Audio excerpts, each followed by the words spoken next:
Hello and good morning everyone. आप सभी लोगों का स्वागत है स्टडी ग्लोब्स पर और डेली करंट अफेयर के सेशन में आप सभी लोगों का स्वागत है। आज है 9 अक्टूबर और बहुत ही बेहतरीन करंट अफेयर को हम लोग शुरुआत करने वाले हैं। आप लोग मुझे इंस्टा पर फॉलो कर सकते हैं, जो भी आपकी क्वेरीज है वो मुझे पूछ सकते हैं। इसके साथ में ही लेक्चर की पीडीएफ विद आंसर्स आप लोगों को टेलीग्राम चैनल पर अवेलेबल करवा दी जाती है। जो भी एमसीक्यू हम लोग कवर करते हैं उनका क्विज अवेलेबल रहता है, तो उसे भी आप लोगों को जरूर अटेम्प्ट करना है। आप लोगों को पता होगा कि अभी हम लोग अगस्त मंथ के रिवीजन जो करंट अफेयर है उनको शुरू कर चुके हैं और उनका क्विज भी जो है वो आप लोगों के लिए अपलोड कर दिया जाता है, तो उसे भी आप लोगों को अटेम्प्ट करना है और अपनी क्वेश्चंस जो हैं उनको रिवाइज करना है। न्यूज ऑफ द डे क्या कहती है आज की? रिसेंटली आपको पता होगा कि नोबेल पीस प्राइज जो है वो डिस्ट्रीब्यूट किए जा चुके हैं, उनका अनाउंसमेंट किया जा चुका है रॉयल सोसाइटी के द्वारा। और ये जो है इनकी शुरुआत 1901 से की गई थी। सबसे महत्वपूर्ण बात ये है पीस प्राइजेस के अंदर कि इसको ओस्लो के अंदर दिया जाता है। नॉर्वे की कैपिटल है ओस्लो और वहीं पर जो है ये 10 दिसंबर को दिया जाता है और बाकी जो प्राइजेस हैं 5 कैटेगरीज के उनको डिस्ट्रीब्यूट किए जाते हैं स्वीडन की कैपिटल स्टॉकहोम के अंदर। यहाँ दो शख्सियत हमारे सामने हैं, एक तो है मारिया रेसा जिनका संबंध फिलीपींस से है और दूसरे हैं दिमित्री मुरातोव, इनका संबंध रशिया से है। दोनों ही जो हैं वो पीस प्राइजेस से नवाजे गए हैं। और आप लोग को पता होगा कि कॉन्स्टिट्यूशन के अंदर आप लोग एक आर्टिकल पढ़ते होंगे, आर्टिकल 19, वहां पर लिखा हुआ है freedom of expression and speech. तो जो बोलने की स्वतंत्रता है, विचार और अभिव्यक्ति की स्वतंत्रता है, उसका ही बहुत ही बेहतरीन तरीके से इन्हीं दोनों शख्सियत ने इस्तेमाल किया है और इसीलिए इनको नोबेल पीस प्राइज दिया गया है। मीडिया ग्रुप से इनका संबंध है, एज ए जर्नलिस्ट जो हैं ये वर्क करते हैं। तो चलिए 9 अक्टूबर के हम लोग करंट अफेयर को शुरुआत कर लेते हैं। सबसे पहला क्वेश्चन जो है वो काफी इंपॉर्टेंट है। भारत के अंदर पहला वर्टिकल लिफ्ट रेलवे ब्रिज जो है इसको निर्मित किया गया है। यहां पर कई टर्म जो हैं वो आप लोग को समझने की जरूरत है। जैसे हम लोग बात करें कि ये वर्टिकल लिफ्ट क्या होता है, पहली बात। दूसरी बात कि सी ब्रिज जो है वो कैसे निर्मित किया जाता है, इसके साथ में ही क्या ये जो पंबन ब्रिज है ये जो निर्मित किया गया है तमिलनाडु के अंदर, तो क्या पंबन ब्रिज पंबन द्वीप पर निर्मित किया गया है? तो तमिलनाडु से और पंबन द्वीप के बीच में जो डिस्टेंस है वो कितनी है? ठीक है, तो ये हम लोगों को इसके अंदर देखना है। तो सबसे पहले हम लोग ब्रिज जो है उसका थोड़ा सा क्लासिफिकेशन हम लोग यहां पर देख लेते हैं। जैसे मान लीजिए कि सी से कोई ऑब्जेक्ट गुजरना है, तो पहले यहां पर आप लोग देख सकते हैं कि ब्रिज जो है उसने हाफ मूव कर लिया है और यहां से फिर जो ऑब्जेक्ट है वो पास हो गया है। इसके बाद में इजीली वहां से गाड़ियां जो हैं वो एज ए ब्रिज यहां से मूव कर सकती हैं। दूसरे में आप लोग देखेंगे कि ये जो लिफ्ट लगाई गई है यहां पर, ये ब्रिज के ऊपर ही जो है वो सिमट जाती है, तो ये शिफ्ट यानी कि ओवरलैप हो जाती है ऑन द ब्रिज और इस तरीके से फिर ये ऑब्जेक्ट जो है वो पास हो जाता है और वापस से ये इसमें अटैच हो जाता है। थर्ड कैटेगरी के अंदर हम लोग देखें तो इसमें ये हॉरिजॉन्टली जो है वो इसमें मूव कर रहा है। हॉरिजॉन्टली पूरा का पूरा जो है हॉरिजॉन्टली के अंदर तो लेफ्ट टू राइट शिफ्ट होता है, जैसे ये शिफ्ट हो रहा है, लेकिन यहां पर क्या हो रहा है कि ये अपवर्ड जो है पूरा का पूरा ब्रिज जो है वो शिफ्ट हो रहा है और उसके बाद में एज ए रियल ब्रिज जो है वो काम कर रहा है। हम लोग आज बात करना चाह रहे हैं इस 4th नंबर के ब्रिज की, जिसमें दोनों कंपोनेंट जो हैं वो वर्टिकली लिफ्ट करते हैं ऊपर की ओर और उसके बाद में ऑब्जेक्ट जो है वो इससे पास हो जाता है। जैसे हम लोग बात करें कोई शिप जो है वो यहां से पास हो जाती है। सबसे बड़ा बेनिफिट इसके अंदर यह है कि शिप की ऊंचाई कितनी भी हो वो यहां से पास हो सकती है, लेकिन यहां पर फर्स्ट और थर्ड मेथड जो आप लोग देख रहे हैं इसमें थोड़ी सी प्रॉब्लम जो है वो यहां पर फर्स्ट वाले में विड्थ को लेकर आती है और थर्ड वाले में हाइट को लेकर आती है, लेकिन यहां पर ऐसी कोई भी प्रॉब्लम देखने को नहीं मिलती। इसीलिए ये जो इंडिया का फर्स्ट वर्टिकल लिफ्ट ब्रिज जो है ये रामेश्वरम तमिलनाडु के अंदर इनॉग्रेट किया गया है, इसकी शुरुआत की गई है। ठीक है, यहां पर एक टर्म और है, double line of railway will pass on this bridge. तो यहां पर हम लोग देख सकते हैं कि जो डबल लाइन है, रेलवे की जो पटरियां हैं वो डबल जो है वो यहां पर बिछाई गई है ताकि आसानी से जो है वो रेल एक दूसरे को क्रॉस कर सके। यहां पर हम लोग देख सकते हैं कि ये जो है वो कनेक्ट करेगा रामेश्वरम को विद तमिलनाडु से। तो इसका मतलब ये हुआ कि रामेश्वरम जो आइलैंड है वो कहीं ना कहीं डिस्टेंस पर है तमिलनाडु से, इसीलिए दोनों को कनेक्ट किया जा रहा है और ये जो दूरी है, डिस्टेंस है, ये 2 किलोमीटर का है और ये कंप्लीटली बनकर तैयार हो जाएगा मार्च 2022 तक। तो हम लोग ये देख लेते हैं कि तमिलनाडु की मुख्य जो भूमि है, मेन जो आइलैंड है, वहां से रामेश्वरम जो द्वीप है वो कितना है। तो ये जो है वो तो है मेन आइलैंड, इसके साथ में ही ये है रामेश्वरम। तो ये जो डिस्टेंस है ये लगभग बताई जाती है कि 2 किलोमीटर के आसपास है और इसी को कवर करने के लिए पंबन जो ब्रिज है इसको निर्मित किया गया है और यहीं से शिप जो है वो पास होती हैं, जिसको बे ऑफ बंगाल के अंदर जाना है या फिर बे ऑफ बंगाल से फिर यहां पर मन्नार की खाड़ी के अंदर आना है, तो फिर ये वर्टिकल लिफ्ट जो है वो काम करता है। हम लोग भारत के अंदर जो भी बेहतरीन फर्स्ट काम हुए हैं उनको देख सकते हैं। India first indigenous motorised wheel chair जो है नियो बोट, ये कहां पर निर्मित की गई थी, किसकी द्वारा, आईआईटी मद्रास के द्वारा। India first bio brick base building was inaugurated IIT Hyderabad. तो यहां पर ये टर्म है बायो ब्रिक, यानी कि एक ऐसी ब्रिक है, एक ऐसी ईंट है जो कि प्रकृति में पाए जाने वाले, जैसे हम लोग कहें कि जो बायोडिग्रेडेबल है, उन्हीं से निर्मित जो है इस ब्रिक का निर्मित किया गया है। Country's first emergency landing strip जो है वो रिसेंटली राजस्थान के बाड़मेर के अंदर इनॉग्रेट की गई थी। The country's first luxury bus boat service has been started in which city. तो रिसेंटली आपको पता होगा कि श्रीनगर के अंदर पर्यटकों की आवाजाही को देखते हुए ये जो है ये शुरू की गई है boat services. India first FASTag based metro parking facility जो है वो पेटीएम पेमेंट्स बैंक के द्वारा अवेलेबल करवाई गई थी दिल्ली मेट्रो के लिए, और कश्मीरी गेट जो मेट्रो स्टेशन है वहां पर ये मेट्रो पार्किंग फैसिलिटी अवेलेबल करवाई गई थी। दूसरा क्वेश्चन हम लोग देख सकते हैं, स्वच्छ कार्यक्रम किस राज्य सरकार के द्वारा शुरू किया गया है। तो रिसेंटली ये जो है वो आंध्र प्रदेश सरकार के द्वारा शुरू किया गया है। लेकिन सबसे पहले हम लोग यहां पर ये स्वच्छ जो टर्म है इसको समझना चाहेंगे। आप लोगों को पता होगा कि सैनिटरी पैड्स जो हैं उनके वेस्ट मैनेजमेंट की बहुत बड़ी प्रॉब्लम इंडिया के अंदर बनी हुई है, क्योंकि भारत के अंदर किसी भी प्रोडक्ट को यूज करना आसान है, लेकिन जब वो वेस्ट के अंदर कन्वर्ट हो जाता है तो उसका मैनेजमेंट करना बड़ा मुश्किल होता है। इसके लिए आप लोग एक एग्जांपल समझिए, जैसे हम लोग बात करें सोलर प्लेट्स की, तो सोलर प्लेट जो है इसकी एक लाइफ स्पान जो है वो लगभग 30 साल का होता है। और जितनी भी सोलर प्लेट्स हैं हम इंडिया के अंदर इनका प्रोडक्शन नहीं करते हैं, बाहर से इनका इंपोर्ट किया जाता है। और इंपोर्ट करने के दौरान जो डेवलप्ड नेशंस हैं वो लगभग 15 या 20 साल तो इसको यूज कर लेते हैं और फिर इसको इंडिया के अंदर डंप कर देते हैं। तो डंप करने के दौरान आपको पता है कि केवल हम लोग 10 साल ही इसको यूज कर पाएंगे और उसके बाद एज ए वेस्ट जो है वो कन्वर्ट हो जाएगा और फिर से इसको वेस्ट मैनेजमेंट के अंदर इंडिया को हैंडल करना काफी मुश्किल हो जाता है। ठीक इसी तरह से यहां पर आप लोग देख सकते हैं कि जो सैनिटरी पैड्स हैं उनके लिए भी वेस्ट मैनेजमेंट सिस्टम जो है उसको भी काफी डेवलप करने की जरूरत है। इंडिया के अंदर नई टेक्नोलॉजीज को इंट्रोड्यूस करने की जरूरत है। लेकिन इस कार्यक्रम के बारे में हम लोग जानते हैं, जितनी भी स्कूल गर्ल्स हैं उनके लिए सैनिटरी पैड जो हैं वो अवेलेबल करवाए जाएंगे आंध्र प्रदेश गवर्नमेंट के द्वारा, और वो फ्री ऑफ कॉस्ट जो है वो अवेलेबल रहेंगे। यहाँ के चीफ मिनिस्टर वाई.एस. जगनमोहन रेड्डी जो हैं इनके द्वारा ये अनाउंसमेंट किया गया है। अच्छा, एक क्वेश्चन जो है वो रिसेंटली एक स्टूडेंट के द्वारा मुझे पूछा गया था, इंस्टा पर मुझे मैसेज किया गया था कि सर रिसेंटली जो है वो कौन सा हाईकोर्ट निर्मित हुआ है, वो तेलंगाना का हाईकोर्ट निर्मित हुआ है या फिर आंध्र प्रदेश का हाईकोर्ट निर्मित हुआ है। मुझे आप लोग कमेंट सेक्शन में बताइए कि क्या आप लोगों को पता है कि तेलंगाना का हाईकोर्ट पहले निर्मित हुआ था या फिर आंध्र प्रदेश का। मुझे आप लोग कमेंट सेक्शन में बताना कि कौन सा हाईकोर्ट जो है वो सबसे अंतिम में बना है। ठीक है, यहां पर आप लोग देख सकते हैं कि ब्रांडेड सैनिटरी नैपकिन जो हैं वो प्रोवाइड कराई जाएंगी फ्री ऑफ कॉस्ट, जो कि गवर्नमेंट एजुकेशनल इंस्टीट्यूट्स के अंदर जो गर्ल्स पढ़ती हैं उनके लिए। चलिए यहां पर हम लोग एक कैंपेन के बारे में समझना चाहेंगे, रेड डॉट कैंपेन। देखिए ऑर्डिनरी कोई वेस्ट है उसको हम लोग ऐसे भी डंप कर सकते हैं, लेकिन मान लीजिए कि कोई सैनिटरी पैड है उसको डंप करना है तो एक पेपर के अंदर सबसे पहले उसको रैप किया जाएगा और उसके ऊपर एक रेड डॉट जो है वो बना दिया जाएगा। इससे जो भी कचरे को, वेस्ट को जो मैनेज करेंगे वो क्या करेंगे, इसको अलग से छांट लेंगे और उसके बाद में जो है फिर इसको अलग से डिस्पोज किया जाएगा। इसीलिए ये रेड डॉट कैंपेन जो है वो चलाया गया था। यहां पर आप लोग कुछ आंकड़ा देख सकते हैं, 20 ton of unwrapped sanitary waste is manage by Swachh daily.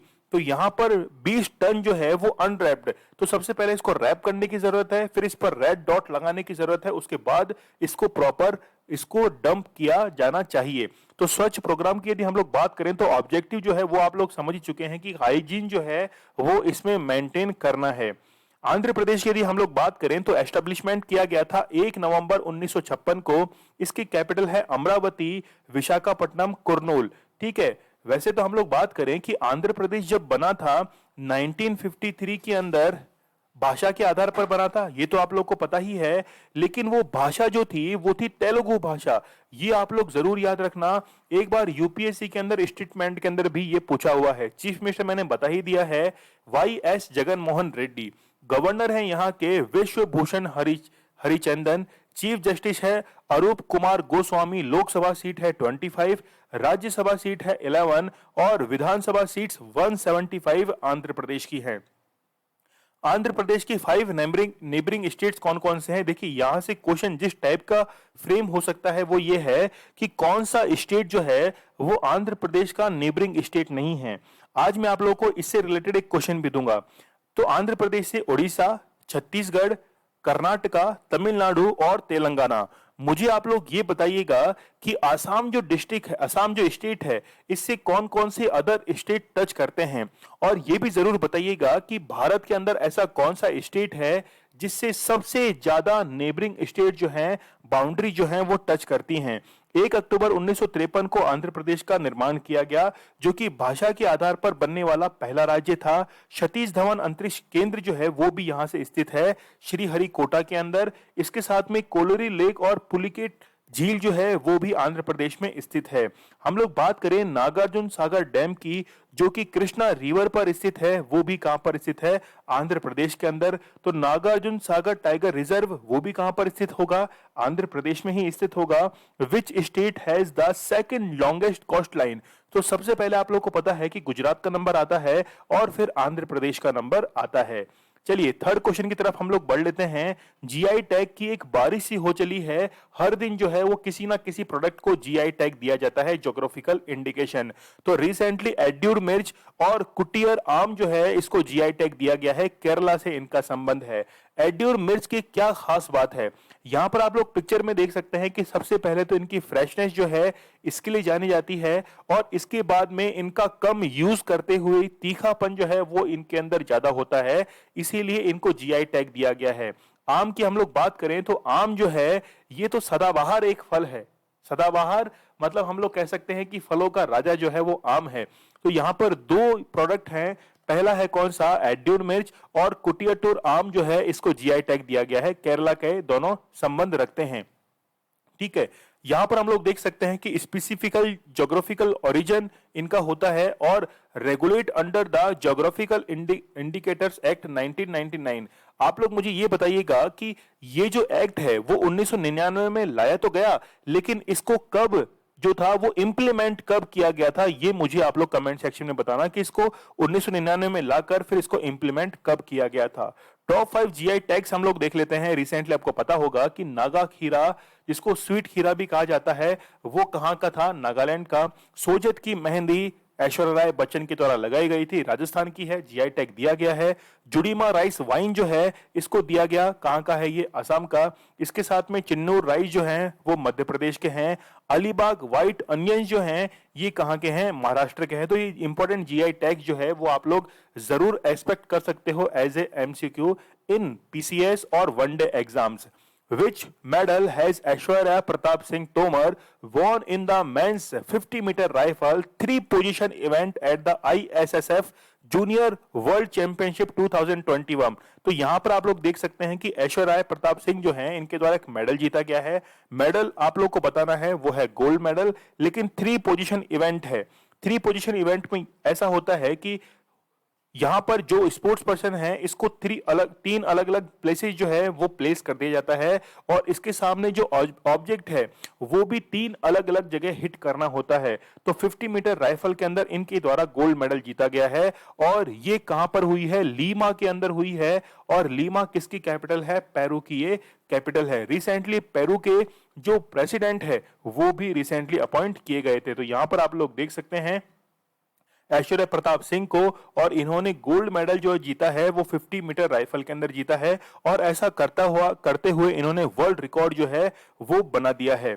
ठीक है, तो यहां पर आप लोग देख सकते हैं कि स्पोर्ट्स पर्सन जो हैं वो अपनी अपनी पोजीशन लिए हुए हैं, लेकिन यहां पर सामने जो ऑब्जेक्ट हैं इनकी अलग अलग 3 पोजीशंस पर इनको हिट करना होता है, इसीलिए इसको 3 पोजीशन हिट जो है वो कहा जाता है। टॉप 3 नेम्स हम लोग देख सकते हैं यहां पर, आप लोग देखिए। एक तो है कि ऐश्वर्या प्रताप सिंह तोमर, ये तो फर्स्ट पोजीशन पर रहे। सेकंड पोजीशन पर फ्रांस के रहे लुकास कारिज, और थर्ड पोजीशन पर यूएसए के रहे गेविन बार्निक जो हैं वो थर्ड पोजीशन पर रहे हैं। अगला क्वेश्चन देखिए, हेली बॉन्ड सर्वेक्षण तकनीक को किस मंत्रालय ने शुरू किया है? तो यहां पर आप लोग देखिए कि ये हेली बॉन्ड सर्वेक्षण क्या है, इससे आप लोग इस मंत्रालय को भी जो है वो आसानी से समझ पाएंगे। सबसे पहले देखिए कि मान लीजिए कि किसी एक क्षेत्र के अंदर, एरिया के अंदर पानी का पता करना है, तो जब हेलीकॉप्टर से, इसीलिए नाम जो है वो हेली है, तो हेलीकॉप्टर से जब उस एरिया के अंदर पानी का सर्वेक्षण किया जाएगा कि किस एरिया के अंदर पानी जो है, वाटर जो है वो आसानी से प्राप्त किया जा सकता है और उसका मैनेजमेंट किया जा सकता है, इसी को हम लोग कहते हैं हेली बॉन्ड सर्वेक्षण तकनीक। तो इसका उद्घाटन किसके द्वारा किया गया है? तो यहां पर हम लोग देख सकते हैं जल शक्ति मंत्रालय के द्वारा इसका उद्घाटन किया गया है। तो यहां पर जो है वो मिनिस्ट्री ऑफ जल शक्ति जो है वो यहां पर रहेगा। यहां पर उपस्थित कौन कौन रहे हैं? गजेंद्र सिंह शेखावत जो कि जल शक्ति मंत्री हैं, और डॉक्टर जितेंद्र सिंह जो हैं वो यूनियन मिनिस्टर हैं। तो इनके द्वारा 5 अक्टूबर 2021 को जोधपुर के अंदर इसका उद्घाटन किया गया है, इसीलिए यहां पर हेलीकॉप्टर्स की पिक्चर जो है चोपर की वो आप लोग देख सकते हैं। तो यूनियन मिनिस्टर जितेंद्र सिंह और गजेंद्र सिंह शेखावत जो हैं, इनके द्वारा हेली बॉन्ड सर्वे टेक्निक जो है इसको जोधपुर राजस्थान के अंदर लॉन्च किया गया है। क्या करेगा? To provide ground water in areas of north west India. अब 5 जो राज्य हैं उनके अंदर ये सर्वेक्षण किया गया है। तो हेली बॉन्ड सर्वे के अंदर क्या होता है कि ये जो इंस्ट्रूमेंट लगा हुआ है ये बेसिकली क्या करता है, उस एरिया के अंदर सर्वे करता है जहां पर पानी जो है वो अधिक पाया जा रहा है। यहां पर मैप हम लोग वेस्टर्न राजस्थान का देखते हैं, तो सबसे पहले आप लोग इस रेड वाले को देखिए। रेड वाले का मीन्स है कि मोस्ट प्रायोरिटी पर ये जो एरिया है यहां पर पानी ज्यादा पाए जाने के चांसेस हैं। उसके बाद में यहां पर देख सकते हैं कि नॉर्मल कंडीशंस है जो कि वाटर यहां पर मिल सकता है और वाटर मैनेजमेंट भी यहां पर हो सकता है। इसके बाद में हम लोग देख सकते हैं कि प्रोवाइड सेफ ड्रिंकिंग वाटर जो है वो इसके थ्रू प्रोवाइड कराया जाएगा। इसके साथ में ही living in the water scarce area, तो जहां पर पानी कम है वहां पर जो है वो पानी की खोज भी की जाएगी। 5 राज्य आप लोग देख सकते हैं, राजस्थान है, हरियाणा है, पंजाब है, गुजरात है और हिमाचल प्रदेश के अंदर ये सर्वे जो है वो कंडक्ट करवाया गया है और टोटल 3.88 लाख स्क्वायर किलोमीटर के अंदर सर्वे हुआ है। अगला एक बुक जो है वो इंपॉर्टेंट है, death serve cold India's most dangerous women's murders. तो ये जो है वो सच्ची घटना पर आधारित है। A is correct answer. Saurabh Mukherjee के द्वारा ये बुक लिखी गई है। यहां पर आप लोग देख सकते हैं based on true story, true incidents, तो सौरभ मुखर्जी के द्वारा लिखी गई है जो कि ट्रू इंसिडेंट्स पर आधारित है। बुक जो है वो काफी इंपॉर्टेंट है क्योंकि यहां पर वुमेन्स का नाम आ रहा है, इसीलिए ज्यादा इंपॉर्टेंट है। जहां पर वुमेन एम्पावरमेंट की बात की जाए या वुमेन से रिलेटेड कोई भी न्यूज हो वो हमारे लिए इंपॉर्टेंट बन जाती है। जैसे पार्लियामेंट के अंदर हम लोग कह सकते हैं रिप्रेजेंटेशन ऑफ वुमेन्स, और जो भी वुमेन्स के द्वारा बुक लिखी जाती है या फिर उनमें वुमेन्स की स्टोरी का जिक्र होता है वो मैक्सिमम जो है वो एग्जाम्स के अंदर पूछी जाती हैं। अगला क्वेश्चन आप लोग देखिए, who has become the first player from India and the 7th batsman in the world to hit 400 sixes in T20 cricket. तो यहां पर रोहित शर्मा जो हैं इन्होंने 400 छक्के जो है वो जड़ दिए हैं T20 क्रिकेट के अंदर, और ऐसा करने वाले विश्व के 7वें और भारत के पहले बल्लेबाज जो हैं वो बन चुके हैं। तो पहले नंबर पर कौन हो सकते हैं? पहले नंबर पर कौन हो सकते हैं? बिल्कुल सही सोच रहे हैं आप लोग, क्रिस गैल जो है वो इसमें फर्स्ट पोजीशन पर है। 1042 छक्के जो हैं वो इन्होंने T20 के अंदर जड़ दिए हैं। यहां हम लोग देख सकते हैं कि 400 सिक्सेस जो हैं वो रोहित शर्मा के द्वारा बनाए गए हैं, इसलिए इनको हिटमैन जो है वो कहा जाता है। 355 जो मैच है इसके अंदर इन्होंने ये 400वां छक्का जड़ा था और यहां पर 7th पोजीशन जो है वो इन्होंने हासिल कर ली है। तो युवराज सिंह के 6 छक्के जो हैं वो तो आप लोगों को याद होंगे, लेकिन याद होने से काम नहीं चलेगा। मुझे आप लोगों को कमेंट सेक्शन में ये बताना है कि ये जो मैच है ये मैच कब हुआ था, ठीक है, कब हुआ था और किस किस के बीच में हुआ था, ये मुझे आप लोगों को बताना है कि जब युवराज सिंह ने 6 छक्के जड़े थे। यहां पर क्रिस गेल जो है इन्होंने 1042, पोलार्ड जो है इन्होंने 758 और एंड्रयू रसल जो है इनके द्वारा 510 छक्के जो हैं वो जड़े जा चुके हैं। अगला क्वेश्चन जो है वो बहुत इंपॉर्टेंट है, नोबेल लिटरेचर से है, साहित्य का नोबेल जो है वो रिसेंटली दिया गया है। अब्दुल रज्जाक जो हैं गुरना इनको दिया गया है और इनका संबंध जो है वो तंजानिया देश से है। तंजानिया जो है वो अफ्रीकन कॉन्टिनेंट के अंदर है और इनका जन्म जो है वो जंजीबार आइलैंड, आप लोग को पता होगा कि जंजीबार को हम लोग कहते हैं लॉन्ग द्वीप। आप लोग को पता होगा कि वर्ल्ड ज्योग्राफी में आप लोगों ने पढ़ा होगा, लॉन्ग द्वीप जो है वो पंबा और जंजीबार आइलैंड्स को कहा जाता है। यहाँ पर नारियल लौंग जो है वो काफी तादाद में पाई जाती है। तो इनके द्वारा काफी लिटरेचर जो है वो लिखे गए हैं, इसीलिए इनको क्या दिया गया है, नोबेल लिटरेचर के अंदर अवार्ड दिया गया है। यहां पर आप लोग देख सकते हैं तंजानिया से इनका संबंध है, नॉवलिस्ट है। इसके साथ में ही इनके द्वारा जो लिटरेचर लिखे गए हैं वो हम लोग यहां पर देख सकते हैं कि 1987 two after lives in 2020, pilgrims way 1988, paradise 1994, by the sea 2001 के अंदर, डिजर्टन ये कौन सा है, डिजर्सन ये है 2005 का, ग्रेवल हर्ट जो है वो है 2017 का। और इन्होंने कई सारे जो नॉवेल्स हैं वो लिखे हैं और जो इन्होंने लिखे हैं उनके अंदर इमिग्रेंट्स एक्सपीरियंस जो है वो शो होता है। यहां पर हम लोग देख सकते हैं कि उपनिवेशवाद यानी कि कॉलोनाइजेशन जो है उसके उस पर आधारित ये नॉवेल लिखी गई है कि कॉलोनाइजेशन ने किस तरीके से मानव जाति जो है उसको प्रभावित किया है और कॉन्टिनेंट्स के बीच में कल्चरल जो भी परिवर्तन आया है या फिर हम लोग कहें कि डिफरेंसेस जो क्रिएट हुए हैं उन्होंने इन नॉवेल के अंदर दिखाया है। लेकिन वर्तमान में ये तंजानिया में नहीं, इंग्लैंड यूके के अंदर रह रहे हैं। ठीक है, इनको बेस्ट नॉवेल जो है इनकी कौन सी है, पैराडाइज। तो ये मान के चलना कि पैराडाइज नॉवेल जो है ये एग्जाम में जरूर पूछी जाएगी कि किसके द्वारा लिखी गई है, तो अब्दुल रज्जाक गुरना के द्वारा लिखी गई है। बुकर प्राइज इनको दिया जा चुका है 1994 में। इसके साथ में यूके के अंदर अभी रह रहे हैं और इंग्लिश पढ़ा रहे हैं, इंग्लिश लिटरेचर जो है वो अभी टीच करवा रहे हैं यूनिवर्सिटी ऑफ कैंट के अंदर। ठीक है, तो ये पैराडाइज जो है नॉवेल इसको आप लोग जरूर याद रखना, बहुत ही इंपॉर्टेंट है। ठीक है, ये मैं सारी आप लोगों को बता ही चुका हूं। किस राज्य सरकार ने भारत का पहला ई फिश मार्केट ऐप जो है फिश वाले, ये उस ऐप का नाम है, इसको लॉन्च किया गया है। तो लॉन्च किया गया है असम गवर्नमेंट के द्वारा। फिश वाले मतलब जितने भी फिश सेलर जो हैं उनको एक अप्रोप्रिएट प्लेटफॉर्म मिल सके, इसीलिए फिश वाले जो ऐप है ये लॉन्च किया गया है असम गवर्नमेंट के द्वारा।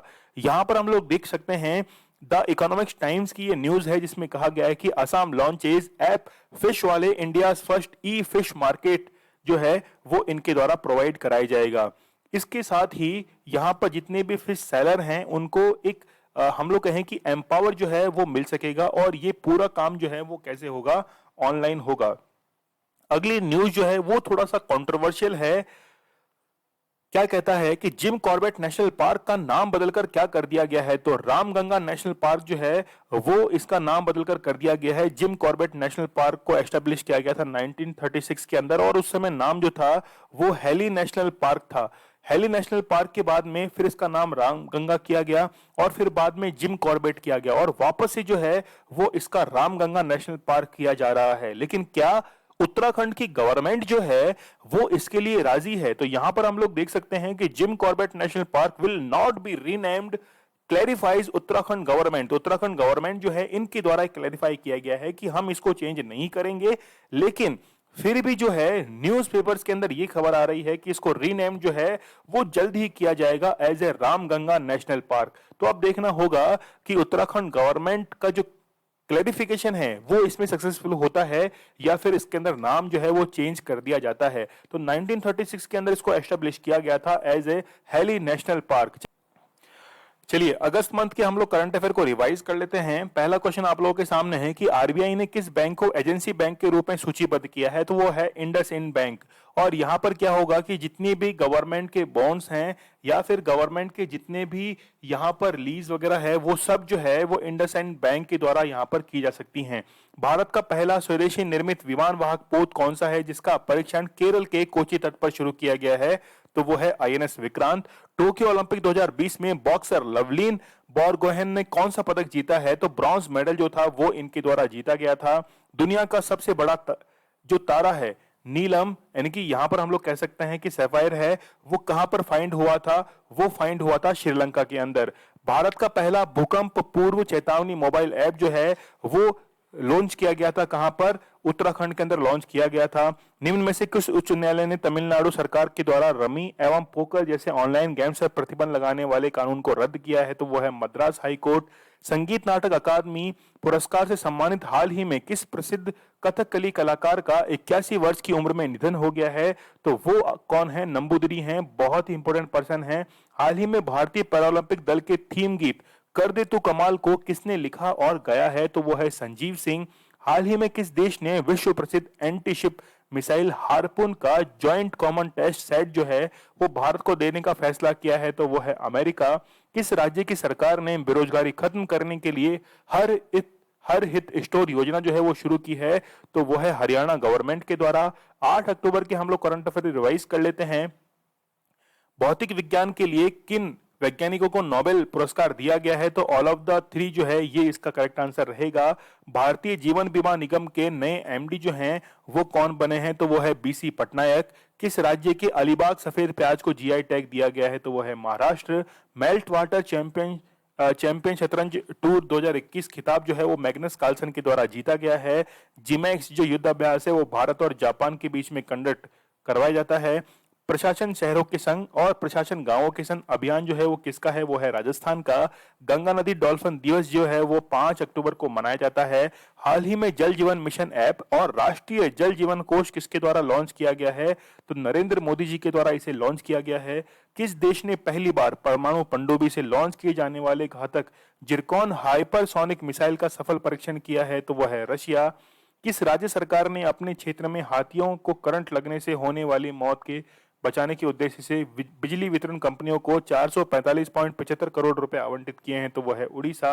ये कल का हमारे स्टडी ग्लोस क्वेश्चन था कि कोविड 19 के खिलाफ 100% टीकाकरण करने वाला पहला भारतीय शहर जो है वो कौन सा बन गया है। काफी अच्छे आंसर्स आप लोग के द्वारा दिए गए थे, वो है भुवनेश्वर, उड़ीसा के अंदर स्थित है। काफी अच्छे आंसर्स आप लोग के द्वारा दिए गए, लेकिन आज आप लोगों के लिए स्टडी ग्लोस क्वेश्चन है कि विच, देखिए इंपॉर्टेंट क्वेश्चन जो है वो मैंने पहले ही लगा दिया था कि भारतीय मूल की किस अमेरिका छात्रा को विश्व की सबसे होनहार छात्र का अवार्ड दिया गया है, तो विश्व में सबसे होनहार छात्र का अवार्ड जो है वो किसको दिया गया है, मुझे आप लोग कमेंट सेक्शन में इसका आंसर जो है वो जरूर बताइएगा। इंपॉर्टेंट क्वेश्चन है। आप लोग मुझे इंस्टा पर फॉलो कर सकते हैं, जो भी आपकी क्वेरीज है वो पूछ सकते हैं। इसके साथ में ही आप लोगों को ये क्विज जो है वो जरूर से अटेम्प्ट करना है ये आप लोगों को, और इसके साथ में ही अगस्त मंथ के जो रिवीजन के क्विज हैं उनको भी अटेम्प्ट करना है। स्टडी ग्लोस आप लोगों के लिए बहुत ही बेहतरीन कंटेंट लेकर आता है। नॉलेज इज पावर, ये हमारी टैगलाइन है। तो चलिए कल मिलते हैं हम लोग बहुत ही बेहतरीन लेक्चर के साथ। तब तक के लिए धन्यवाद। Thank you.